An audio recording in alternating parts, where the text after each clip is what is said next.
Pois non estou aquí para enviarvos un boletín semanal de exercicios, senón para dicirvos un ata sempre.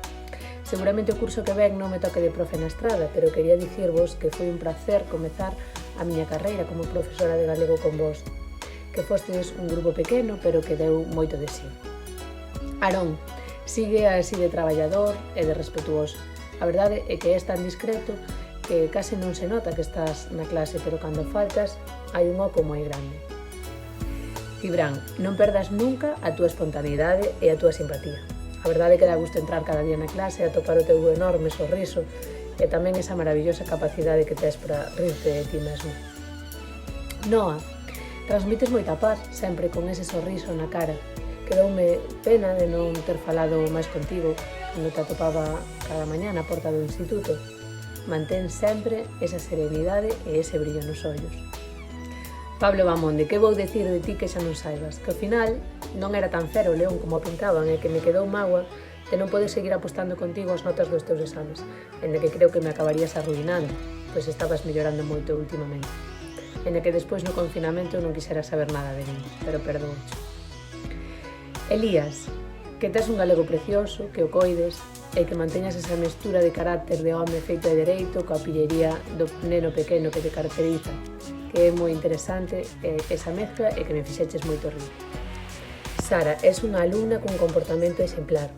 Estou segura que cun pouco máis de confianza en ti mesma e moito esforzo chegarás longe. Adrián, sei que detrás da túa timidez hai moita inteligencia e capacidade de observación, como me demostraches nas tarefas semanais que fuches entregando durante o período de confinamento. Botarei de menos tamén non poder mandarche estar quieto na cadeira, ainda que sexa durante un minuto. Señor Mario, que a pesar das tensións puntuais que tivemos, vai ser difícil esquecer os teus recitados e as tuas maravillosas postas en estea. Só agardo que coides do grupo o ano que ven e que vimes un pouco máis o galego, que sei que acabarás dominando á perfección, case como se foses un académico. Uxía, todas as palabras se quedan pequenas para dedicarche a ti, esa alumna que toda profe desexa ter. Non cambies e lembra que máis importante que as notas é aínda gozar aprendendo. Sei que che agarda un futuro brillante. Parabéns e moitas grazas por facelo todo sempre tan doado. Sinde, sempre me lembraches ao meu irmán pequeno, experto e inteligente, pero aplicando a lei do mínimo esforzo. Vas moitas veces por diante, sábelo, só tes que coller máis o volante para coller nos cruces os camiños agitados. Tamén botarei de menos os teus formosos ollos na primeira fila. E finalmente Pablo Miguel, a tormenta perfecta.